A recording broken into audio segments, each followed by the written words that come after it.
fantasy managers. This is Devo 1099 with Fantasy Football Backers. Game Week 16, right around the corner. Had an exciting Champions League match day 6, a final match day this week. Arsenal was able to come from almost elimination to win by 3 against Olympiacos and need to win by 2 to advance. So we got 3 of the 4 Premier League teams into the knockout rounds.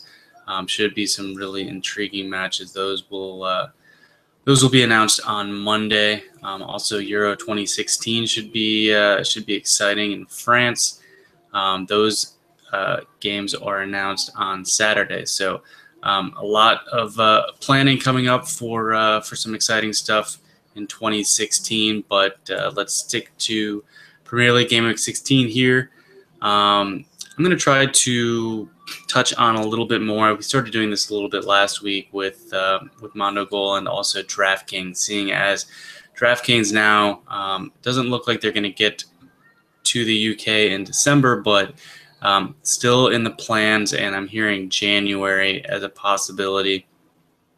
As for my situation here in New York, Mondogoal is going to remain out of New York. It sounds like regardless of the results of the hearing, but it was supposed to be 2 weeks, and we haven't heard back from Judge Mendez yet. I don't know if I should be reading this the way that I'm reading it, but it seems like the delay would work in DraftKings and FanDuel's favor.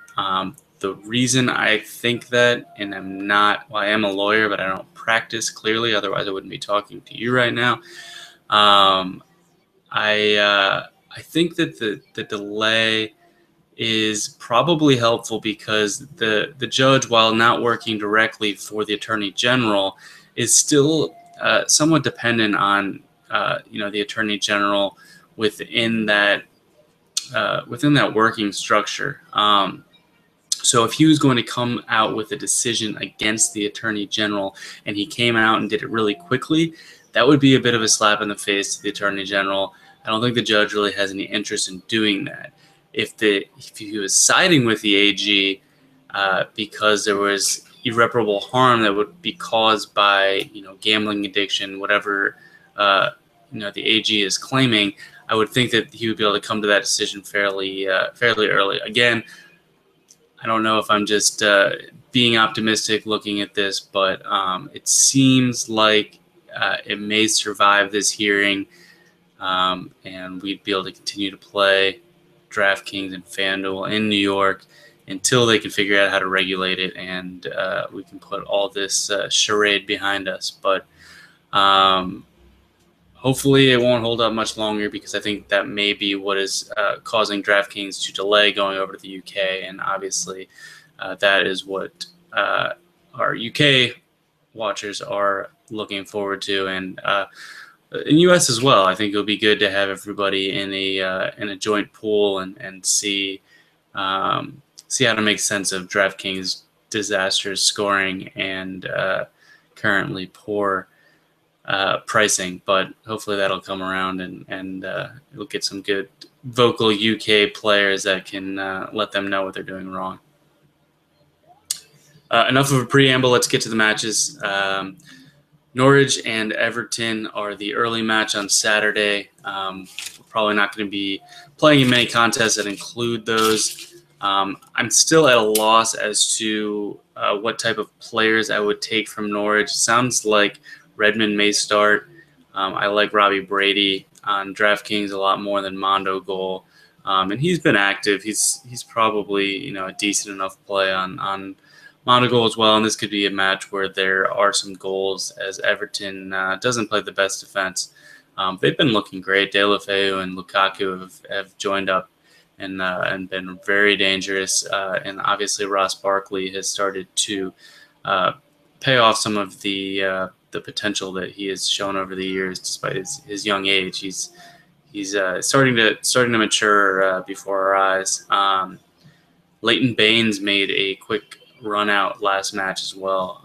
He's obviously a fantasy player that we are going to keep an eye on, and we'll want him back at 90 minutes. Unfortunately, his price has not dropped to a point where he becomes an automatic play, but particularly on DraftKings where corner kicks are counted, you assume he's going to get set piece duty back, and that's an easy way to pile up some points. So let's get to the Saturday matches. 3 p.m. starts.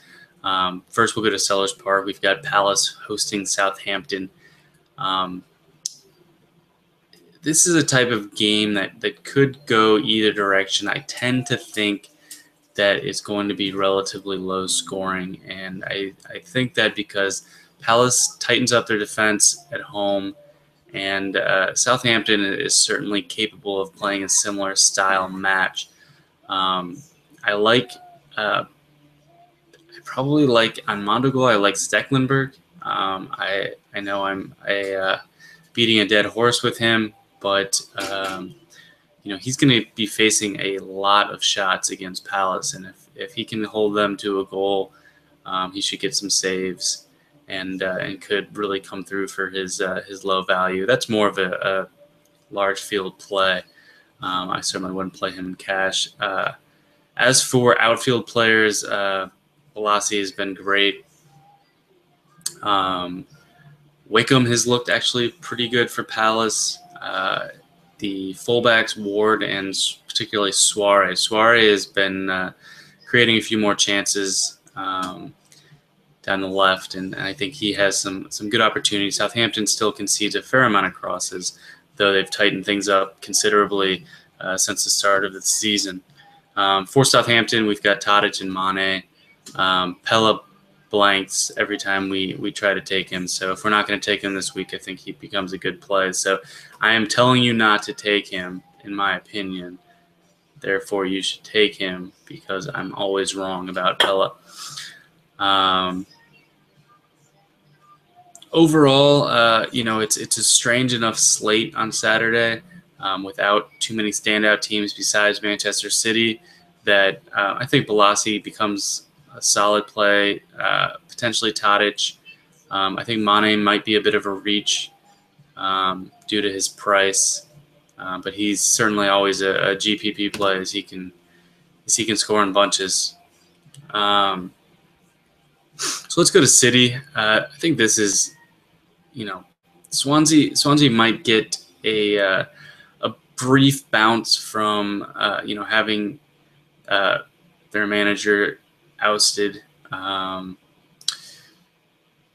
Monk was not really getting the job done there. They've really fallen off. Early season, they had been, the benefit of several red cards where they were playing with more men.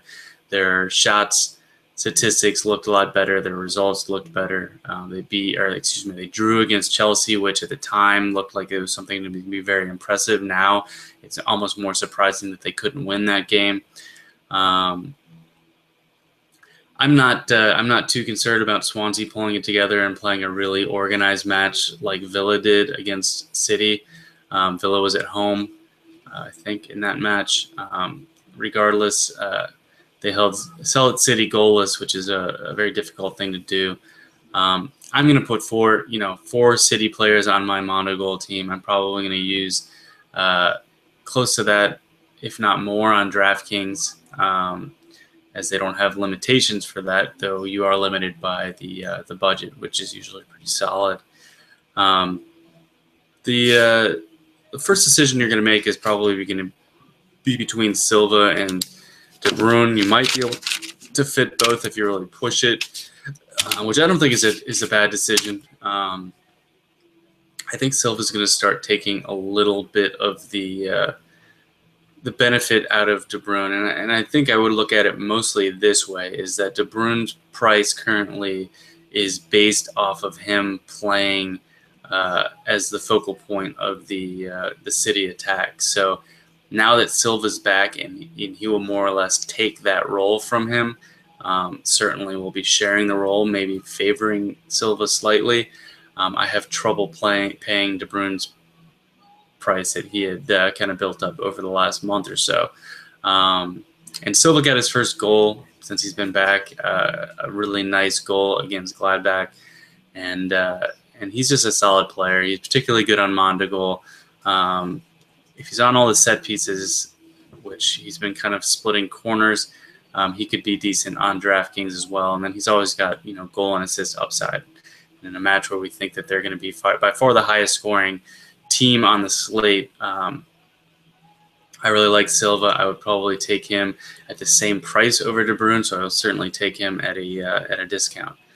Kolarov is going to be the most expensive defender that we're going to consider, and he's probably one you should still take. This is not a week where with the limited amount of games and really City being the only dominant attacking team. I don't think money is going to be a real problem, and I think Kolarov is one of the safer plays to get you 5-6 points. Has the best shot at a clean sheet, and is also capable of goal and assist, which is very, very rare for a defender to be able to boast that kind of potential. Hart, I think, on Mondogoal is a virtual lock for cash games. I think it was 6.9 million.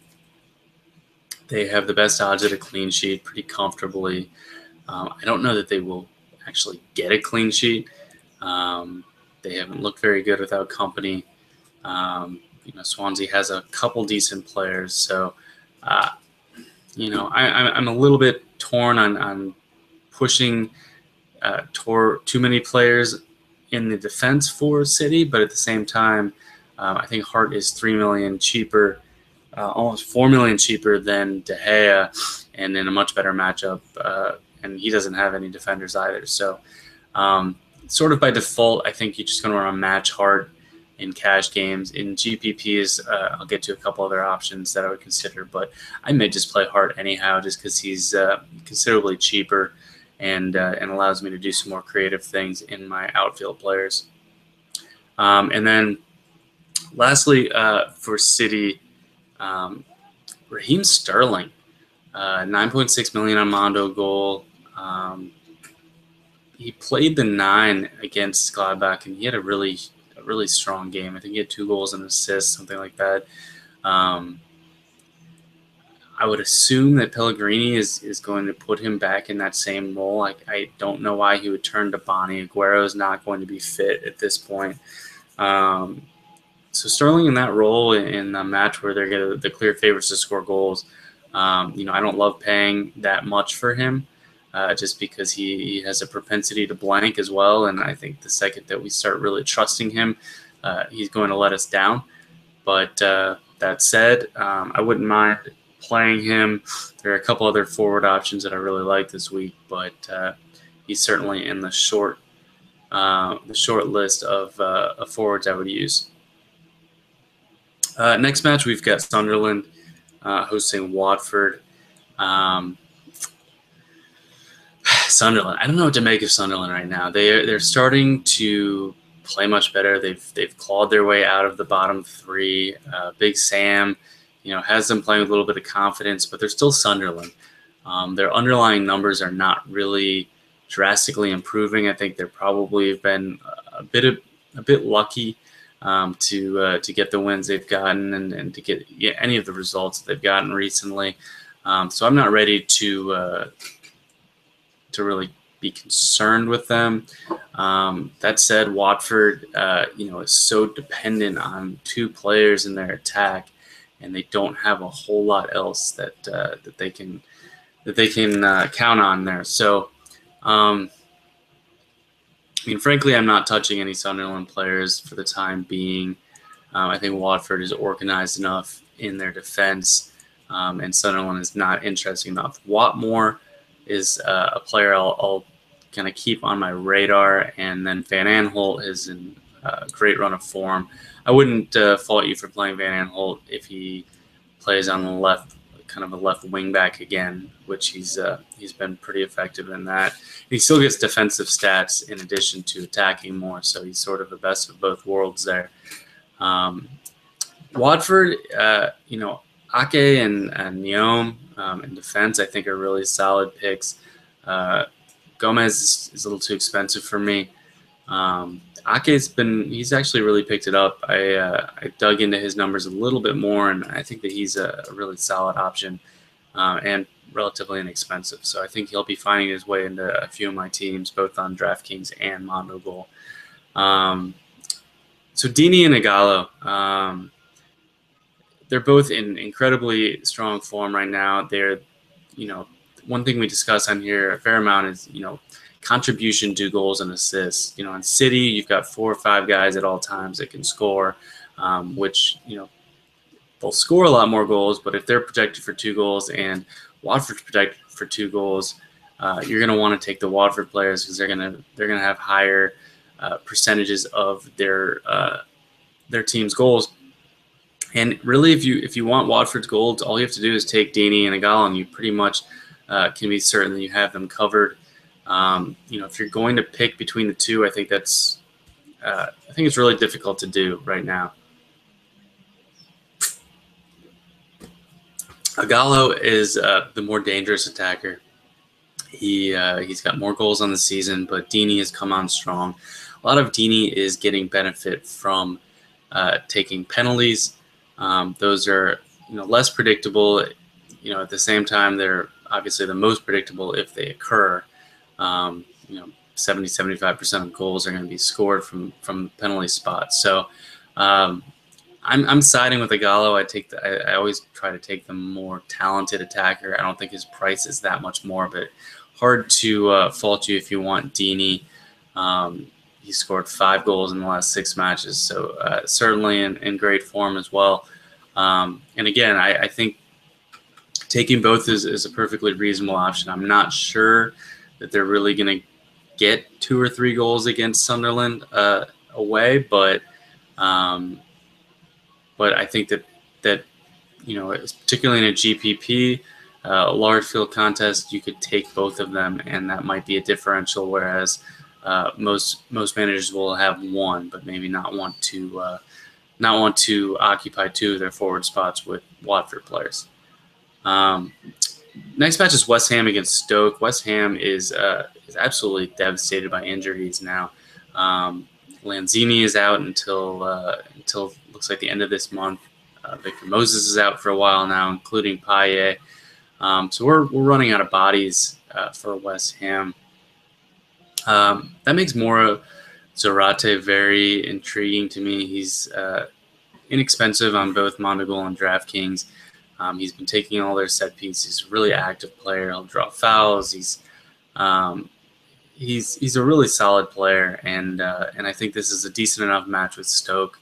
Stoke's been playing much better, but West Ham is at home, and I think while I'm not sure Zarate will score or West Ham will score, I think Zarate will do enough to justify his price pretty comfortably. Cresswell and Jenkinson are back in play. They're going to be counted on to do a little bit more now that now Moses isn't going to be around to cross. Lanzini's not going to be around. I'm interested to see who takes corners more for the DraftKings game, which you guys aren't too concerned with yet, and is a stupid scoring play that they need to change. But until then, we'll play by the rules that they give us, and we'll try to figure out who's going to take corners for West Ham. It could be Zarate, which just makes him even more valuable. Michael Antonio, who was a really strong player for Forest last year, 14 goals and 12 assists in that term, should get a chance to start on the right wing where Moses was. And unfortunately on Mondogoal, they carry over his price from Forest, and he's not even remotely in play. But on DraftKings, he's really inexpensive and would be a differential, I think. I don't think too many people will be on him, but maybe he can have a little breakout game while he gets the opportunity. Stoke has been playing great. They beat City, and they actually just outplayed City. They could have had a couple more goals, and it wasn't one of those matches where it felt like they got a little bit fortunate on shots or City was unlucky. It was a Stoke win start to finish. Arnautovic looked really nice getting in there and getting into dangerous positions, and Shaqiri actually played much better. We've been Shaqiri apologists for a long time. We're prone to favor any sort of Barcelona products. It's sort of like going to a really nice university, and you think that that person's going to be pretty bright despite any disappointment that you've seen otherwise. You depend on there being some underlying talent there, and that's what we're thinking with Shaqiri as well. So when he has a little bit of a breakout match where he looks competent and confident, and he got 2 assists, and he was making some nice moves and making defenders miss. I'm willing to guess that form can continue, and primarily because I do like the matchup with West Ham as well. So Shaqiri will be finding his way into some of my teams. I don't fault you if you don't trust him for cash games. I would certainly want at least a little bit of exposure to him in GPPs, though, because he still hasn't scored a goal yet, but he's capable, and West Ham's not a particularly good team. It doesn't help that they lost half of their attack.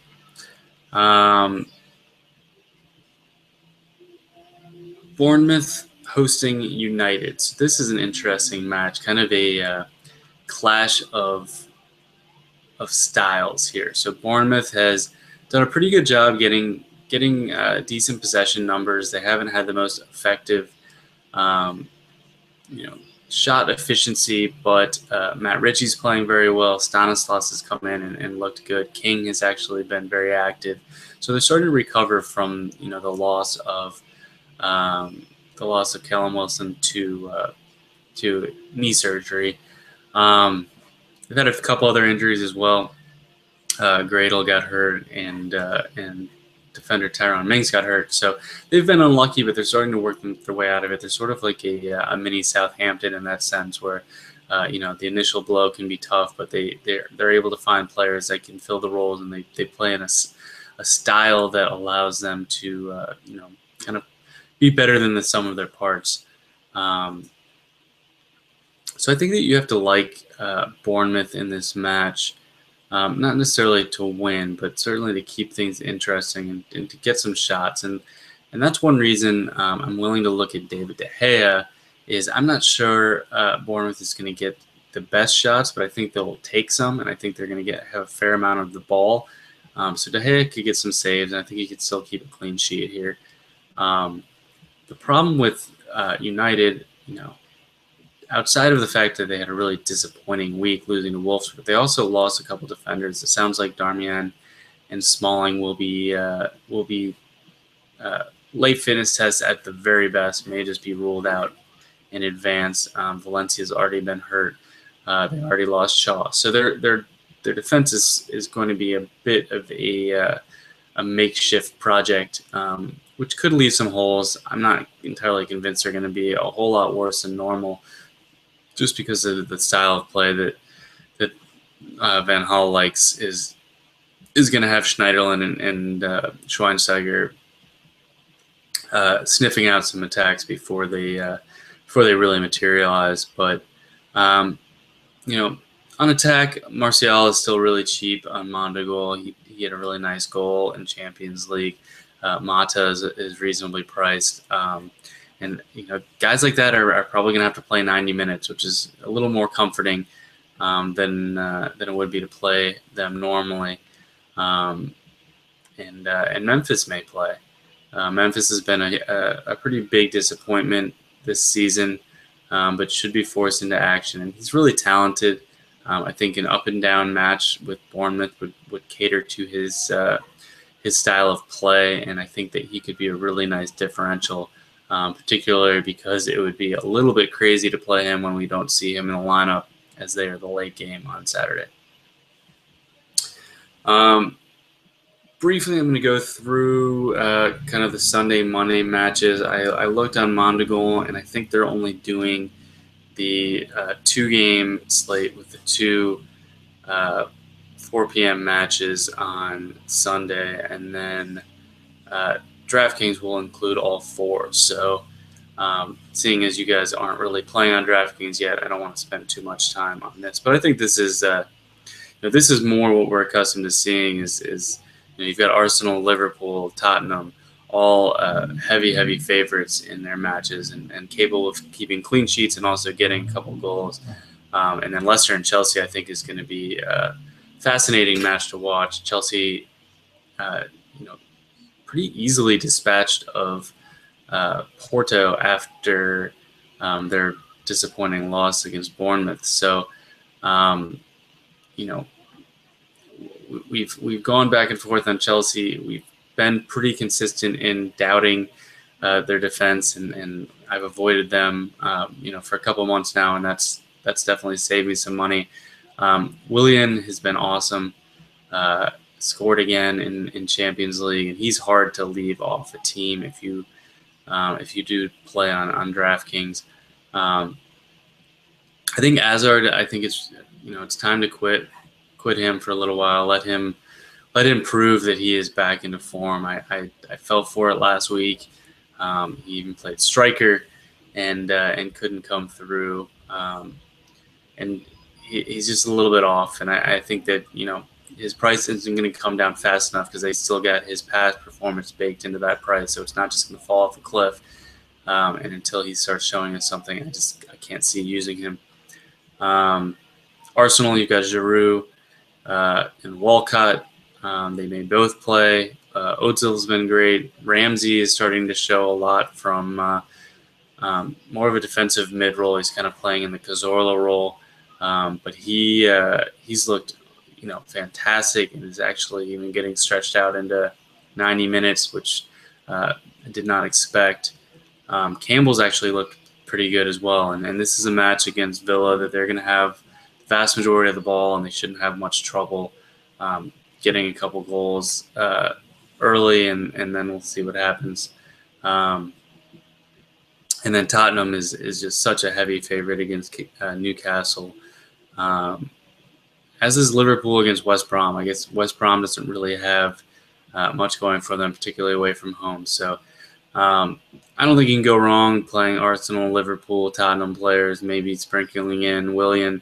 If you want to keep betting against the Chelsea defense, then you've got Vardy and Mahrez for sure, but you're paying a pretty penny for that privilege. But I can't even imagine how up for it the Leicester supporters are going to be on Monday night against Chelsea, defending champion, and a team that they just want to keep kicking while they're down, because the further away Chelsea stays, the less possibility that they can make an unbelievable run to get back to the top four.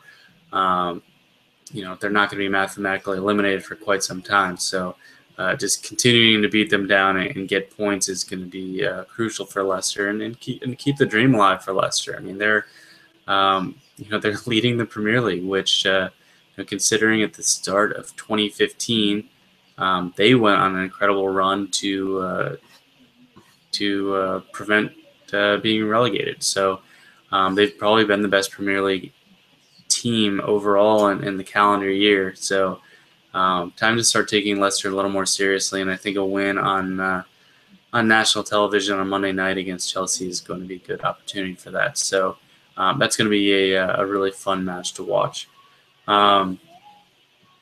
My article is posted. My tips for this week, most of those players I believe I covered today. We've got Martin should have his article, his game-by-game preview out very shortly, and then Ben Dinnery's work is up as well. If you've got any questions, let us know on Twitter. Good luck this week, and we will see you soon.